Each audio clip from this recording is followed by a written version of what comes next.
Good morning po sa lahat. Isa pang muli yugto ng ating daily Bible blessings. Pamagat po ng ating aralin ngayong umaga ay husgahan pati ang humusga. Husgahan pati ang humusga. Kung ako po isang korap at maganako na gobernador ng isang probinsya, ano maaari kong gawin para hindi masilip ng mga tao aking paganakaw at maging korap? Maaari ko pong gawin ay ituro ko at akusahin ko na korupsyon ang mga mayor sa aking lalawigan. Kaya di naman talaga totoo.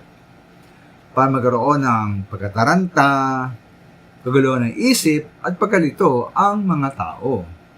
Nasa gayon, wala na silang sapat na panahon para masilip pa aking paganakaw at korupsyon. At una sa ibang mga tao, kaya di naman totoo.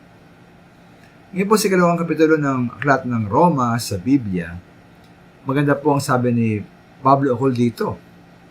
Ayon po sa verse 1 to 3, sabi roon, kaya nga sino ka mang humahatol sa iba?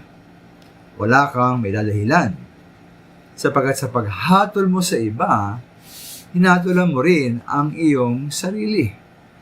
Dahil ikaw na humahatol ay gumagawa rin ng ganoon. Nalaman nating makatarungan ang hatol ng Diyos laban sa mga gumagawa ng mga iyon. Akala mo ba'y makaiwas ka sa parusa ng Diyos kung hatulan mo ang mga gumagawa ng masamang gawaing ginagawa mo rin naman? Kaya ito sabi po ni Pablo na may mga humahatol sa iba ukol sa mga kasalanan.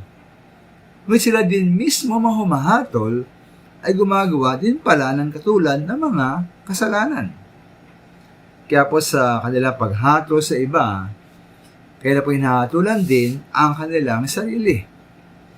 At dahil ang Diyos ay makatarungan, ang mga humahatol sa iba hindi makaiwas sa parusa ng Diyos.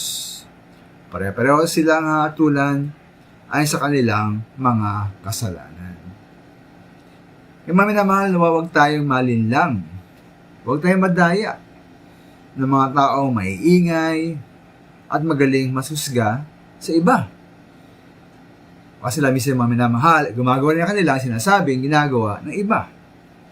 At tayo po sa ating sarili, bantayan natin ang ating pag-uusga sa ibang mga tao. Baka malala pa tayo sa kanila. Maraming salamat po.